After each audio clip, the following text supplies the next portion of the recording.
Hi, thanks for having me. I will be talking about improved primitives for MPC over mixed circuits. This is a joint work with Daniel, Seth, Marcel, and Peter. Before we begin, we need to define what MPC is. It's a class of protocols that allows a bunch of mutually distrusting parties to come together and evaluate a publicly known function such that their inputs or anything about them is not revealed. There are two broad categories of MPC based on the corruption setting: honest majority, where the number of corrupted parties are less than half, and dishonest majority setting, where the number of corrupted parties can be more than half. Then, based on the threat model, we have two categories: semi-honest and malicious. Semi-honest is when the adversary follows the steps of the protocol, whereas the malicious adversary might deviate from the protocol steps. In this talk, I will be focusing on the challenging setting of dishonest majority with active security, although I would like to mention that our techniques are general and apply to other settings as well. Additionally, we are in the pre-processing model where computation-heavy function-independent stuff is computed in the offline phase, and most of this talk is going to be an effort to propose a better pre-processing phase that makes for a fast online phase. In MPC, we have different computational domains like arithmetic, where the shares are over mod p or mod 2 to the k, and the binary world, where the shares are over mod 2. Due to how these worlds operate, each domain does well for certain operations and not so well for the others. Due to this, there is motivation for efficient ways to switch from one domain to the other and back. For instance, when we consider applications such as machine learning and biometric matching, we need a lot of conversions. Works such as ABY have made a lot of progress in this direction by proposing fast ways to switch back and forth. But most of these works operate in the weaker honest majority setting. Only recently, works such as RW19 have proposed a framework for the dishonest majority setting with active security using speed shares. We further this domain by proposing a fast framework for switching between the domains for all settings. Before going into our protocol, let's take a look at the related work. The work of RW19 proposed an efficient way to create an object called a daBit, which is a doubly authenticated random bit sharing. A daBit is a bit X that is shared among all the parties over Zm, as well as F2, along with an information theoretic MAC such as speeds. Alpha is the key that is additively shared among all the parties, and gamma xi is the MAC that is also additively shared. For the rest of the talk, I will ignore the corresponding computation on MACs for simplicity. Coming to the efficiency and generation of daBits, daBits can be used to switch between arithmetic and binary domains, and there are a lot of different ways to efficiently generate them. The work of RW19 uses a cut-and-choose based protocol to batch produce daBits, whereas Zephyr and actively secure setup for speeds use a more efficient random linear combination based approach. The bottleneck, however, in generation is that we need to do a multiplication of a random secret value over Zm per daBit. Due to this, the cost of creating a daBit comes close to the cost of doing comparison in Zm. Taking inspiration from daBits, we propose extended daBits called edaBits.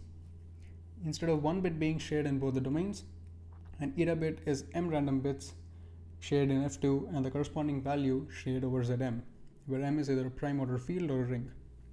Similar to daBits, edaBits can also be used to convert between arithmetic and binary domains. They can be used over any corruption threshold, but we observe the most gain for the dishonest majority setting. We also propose an efficient way to create these daBits. The key difference between the creation of daBits and edaBits is that we replace the multiplications over Zm of daBit generation with multiplications over F2 for edaBits. As a result, communication is up between 2 and 170 times better than when using a purely arithmetic approach, and between 2 and 60 times better than using daBits. At a high level, this is how we generate edaBits across the different security models. In the semi-honest case, it's pretty straightforward how to generate them. We can let each party secret share a set of edaBits, which I will refer to as private edaBits going forward, because one of the parties knows the underlying value. Taking n private edaBits, one from each party, and putting them through a binary adder circuit gives us what we call global edaBits.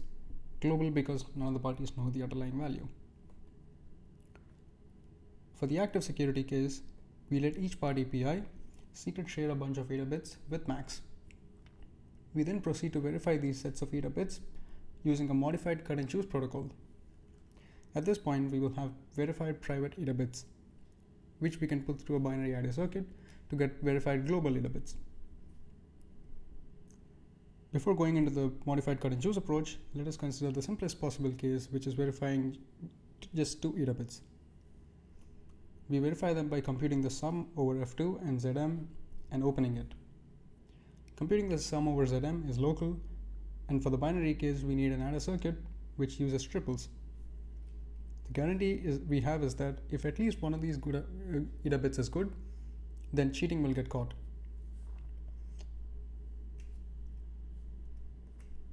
Let's recap the original cut and choose protocol for multiplication triples over a field. First, the parties propose a bunch of secret shared multiplication triples, which are then shuffled, and C of them are randomly selected and opened to be checked for correctness. If all of them are consistent, the remaining triples are placed into buckets of size B, and within each bucket, the top triple is selected and a pairwise checking procedure is carried out with every other triple in the bucket. If all the checks pass, the top triple is output from each bucket. We want to do a similar thing for edaBits, but there is an important difference we need to take care of. Checking 2 multiplication triples requires no additional information. In other words, it's a self-contained check, whereas the relationship between edaBits is nonlinear, so we need authenticated triples. In our case, we use TinyOT to generate them. The naive approach to do this would be to let the parties generate random secret shared TinyOT triples and run a cut and choose protocol to verify them. Once we have secure TinyOT triples, we can use them for the cut and choose protocol with edaBits. Our approach was instead to let the party that is proposing the set of edaBits also propose a set of required TinyOT triples. We then proceed to use these unreliable triples in the cut and choose protocol directly. Turns out, letting the adversary propose potentially incorrect triples doesn't actually increase the chances of winning the cut and choose game. It did, however, mean that we had to reanalyze the game and prove that the adversary doesn't gain any advantage, which is what a large part of the paper does.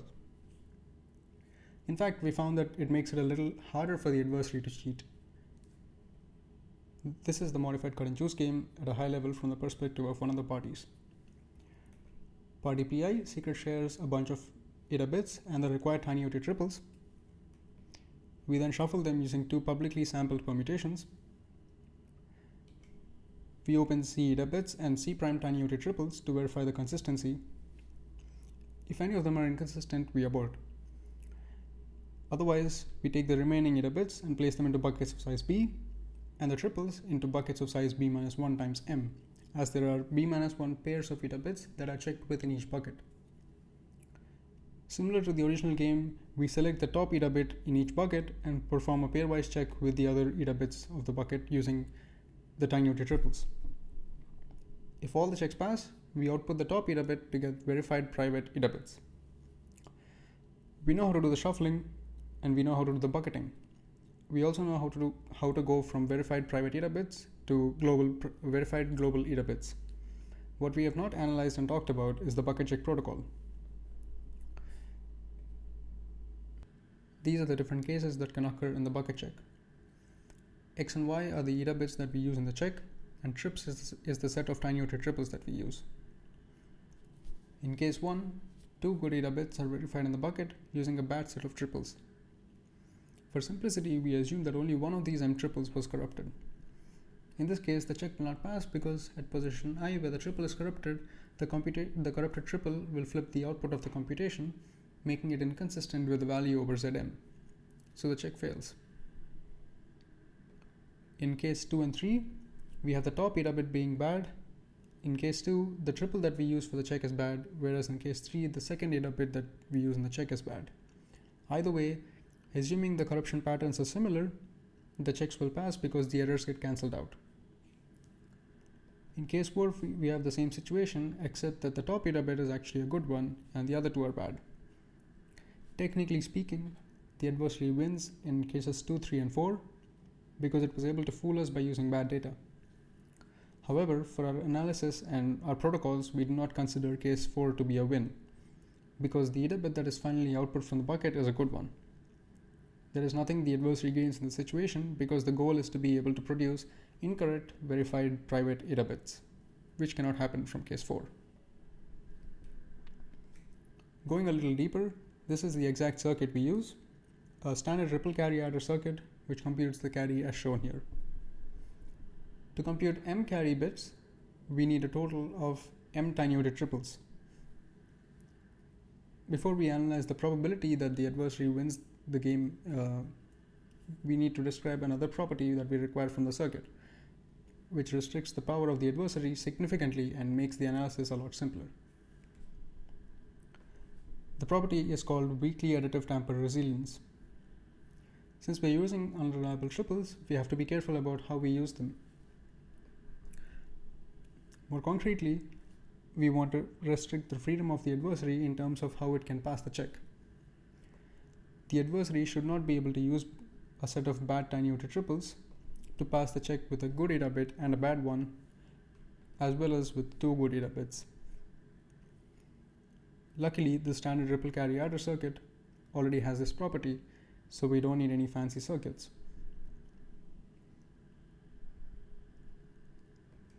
Before we go into the intuition for calculating the probabilities, let's abstract away edaBits and tiny-noted triples.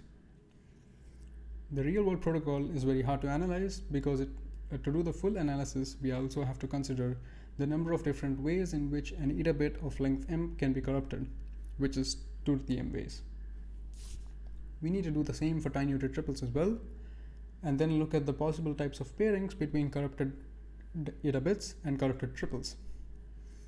Instead, we abstract edaBits and tiny-noted triples away, replacing them with balls and triangles, while giving the adversary a better chance at winning the game. A ball is 1 edaBit of length m, and a triangle is the required number of tiny-noted triples for the check, in this case m triples. In the paper, we show that security against adversaries in the ball and triangle game implies security in the actual protocol. So to recap, this is what a bucket of size 3 would look like. It has 3 balls and 2 triangles, and we reject if we see any of the following configurations of balls and triangles. A special case are the bottom 2 configurations. Only one of these 2 can pass the check given a particular corruption pattern. We assume that there is a public function that can compute which of these 2 can pass the check, once again giving the adversary more advantage than in the real protocol. The probability of the adversary winning the game is the probability that the adversary goes undetected when we open C balls and C prime triangles, multiplied with the probability that the adversary passes the bucket check protocol. We can imagine the bucket check game this way. It's a game between the adversary and the challenger, where in step 1, the adversary picks a bunch of balls, corrupts them however it wants and how many ever it wants, and sends them over to the challenger. The challenger shuffles them and opens C of these balls. If they are consistent, it sends the permutation of the balls to the adversary. The adversary then chooses the number of triangles to corrupt and sends them to the challenger.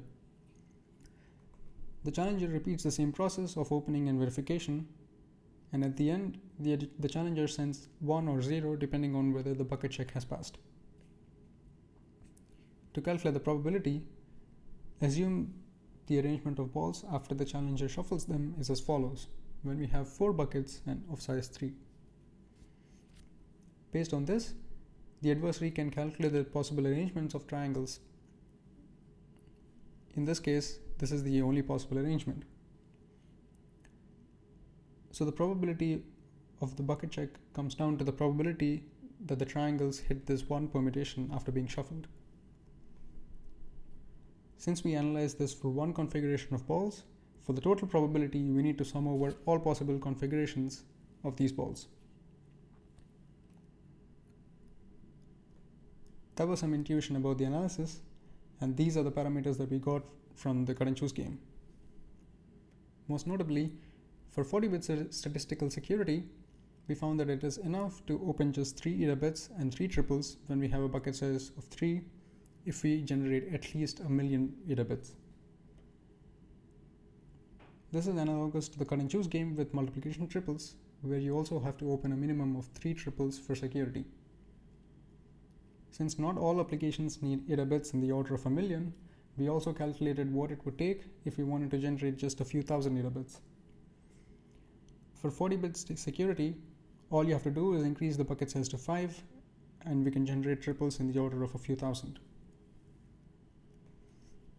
Using edaBits, we have adapted protocols for truncation and secure comparison from previous works and made them faster with edaBits. We have made sure that our constructions work over signed and unsigned integers. All settings considered together, our communication improvements are a factor of 2 to 60 over edaBits, and in throughput, our improvements go up to 47 times. We have also given benchmarks for various applications like biometric matching, logistic regression, and convolutional neural networks, and the code is available as a part of the MP Speeds library, available in the link here. These are some benchmarks that showcase how edaBits performed against a fully arithmetic approach and against daBits. This is all for the active security case, and for comparisons, we are between 3 and 5 times faster than daBits in the dishonest majority case. Looking at the communication, we are about 5 times faster than daBits in the dishonest majority case and in the honest majority case. So that was edaBits. Thank you for your attention, and thanks to the organizers for organizing TPMPC.